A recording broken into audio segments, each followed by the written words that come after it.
Assalamualaikum warahmatullahi wabarakatuh. Shamarka fuuna jaalatamtootaa fi kabajamtoota uummata Oromoo. Har'a mana uffata aadaa deemaa jirra. Akka xumuraatitti na hordofaa isinillee baay'ee namatti tola. Mana uffata aadaa hiikaa aadaa guutuu kan qabudha. Baay'ee namatti tola. Isinillee akka xumuraatitti akka na hordoftan kabajaan isin gaafadha. Kinoo dhufneerraa akkana fakkaata. Hiikaan aadaa kinoo kanneen qorii, xuunxoo, killa mooqarraa guutuu qaba. Uffanni dhiiraallee kinoo uffata kanaatu jira guutuun isaa jechuudha. Baay'ee namatti tola. Akkana fakkaata. Kunniin kan hodhisiifamillee jira. Beelloollee hin jira. Hiikaan guutuutu jira. Akka barbaadan isin akkanatti ilaalaa. Baay'ee namatti tola. Kinoo kanneen haga siinqee waa hundaatu jira. Guutuu isaatu jira. Baay'ee namatti tola. Baay'ee namatti tola. Akkana fakkaata. Tokko tokko uffata tokko illee godhee isinii waraabaa baay'ee hin danda'u. Sa'aatillee deemee jira. Akkana fakkaata. Kinoo kana godhee jira. Ana baay'ee natti tolee jira. Qumatii kiyyaan illee akka waan walirra hodhisiisaniitti naa ta'e namni muluun ana ajaa'ibe. Akkana fakkaata. Akka carraa ta'ee caammaallee maachima isa fakkaata godhadhee deeme. Asitti killa qabadhee ittiin ka'ee kinoo akkana fakkaata. Baay'ee natti tolee jira. Isinillee yoo jaalattan ajajachuu hin dandeettanii eessatti akka argamu isinitti hima. Ani garuu baay'ee jaaladhee jira. Baay'ee natti toleera. Akkana fakkaata jechuudha. Hedduu baay'ee bareeda. Qalalli jedhallee namattillee hin ulfaatu. Kinoo asii siinqeellee qabadheera. Akkana fakkaata. Baay'ee namatti tola. Isinillee yoo isinitti tole koomentii jalatti naa barreessaa. Yaada qabdan naa barreessaa yoo barbaadan isiniif ajajama. Akkana jira. Baay'ee jaaladheera. Ammallee kabraa isinii jijjiireera. Kinoo kana godhadhee. Kunillee namatti tola. Yeroo proogiraamii garaagaraa sargii garaagaraa irratti kana godhachuu hin dandeettanii. Qalabatii irra jechuudha. Nikaa garaagaraa irratti baay'ee bareeda. Baay'ee namatti tola. Akkana fakkaata. Bilookii irratti kanallee akkasumatti godhadhee. Baay'ee bareeda. Baay'ee jaaladheera. Namni baay'een jaalatee jira. Isinillee yoo isinitti tole isiniif ajajama. Yookiin isiniif bitama. Laalladhaa keessaa kan isinitti tole keessaa baay'eellee uffata baay'eellee godhee hin jiru. Uffata sadii bichaa godhee sa'aatiin deemee waan jiruuf.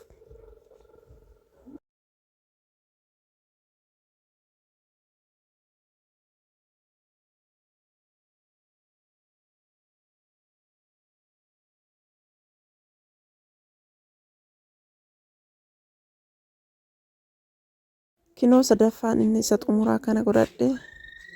Ka xumuraa kanaa sadaffaa kinoo kana godhadhee. Kunillee baay'ee bareeda.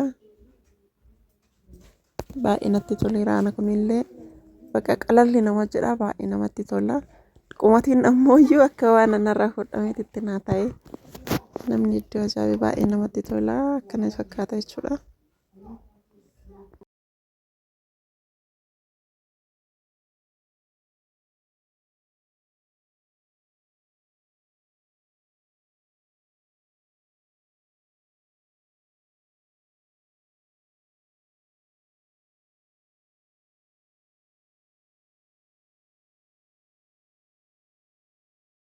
Kinoo akkana fakkaata.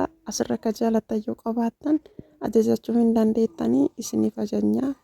Yoo bitachuullee barbaadan namni kireeffachuu barbaadullee yoo jiraate katamaa kana keessa jechuudha. Katamaa Shashamannee keessatti kireeffachuullee yoo barbaadan isiniif kireeffamaa. Warroonni biyya fagoo irraa bitachuu barbaadan diizaayinii ofii keessanii barbaadaniin akka fedhe keessanii diizaayinii ofii keessanii barbaadaniin ajajattanii akkasiin barbaadan isiniif hodhama.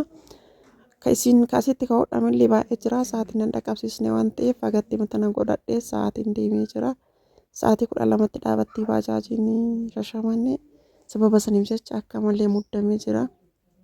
Saniif viidiyooyyuu akkana waraabee akka malee muddamee waan jiruuf isin diizaayinii ofii keessanii barbaadan maraxattanii hin ajajattanii akka barbaadan isiniif hodhama jechuudha. Asiin kunillee asiin aga tokko ammallee viidiyoo isiniif waraabeera. Kaas keessa jiru jechuudha. Wanti hunduun jira. Calleellee akka isin barbaadanitti isiniif hodhama. Waa baay'eetu jira. Boraatii garaagaraatu jira. Hiikaa aadaa guutuutu jira.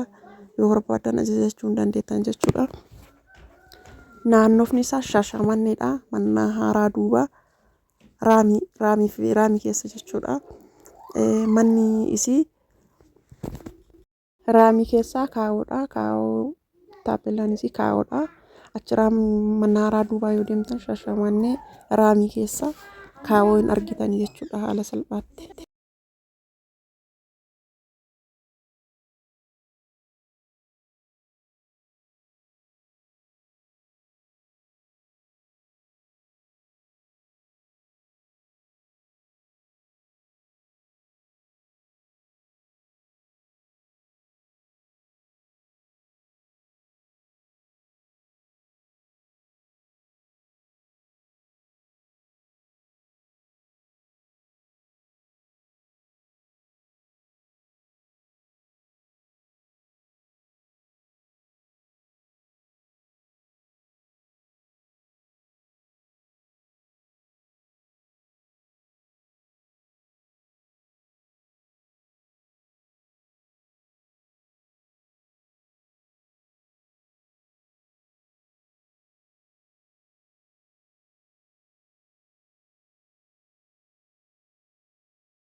Asirratti waraabbiin isin waraabe kana waan isin waraabe viidiyoo kana yoo jaalattan walirra sheer gochuudhaan saabskiraayib godhuudhaan na jajjabeessaa. Wanti balleessi illee yoo jiraate koomentii irra naa barreessaa. Viidiyoo kana jaalattanii kan biraallee akka irra deebi'ee akkan isiniif waraabuu barbaaddan laayik sheer naa godhaa jedha.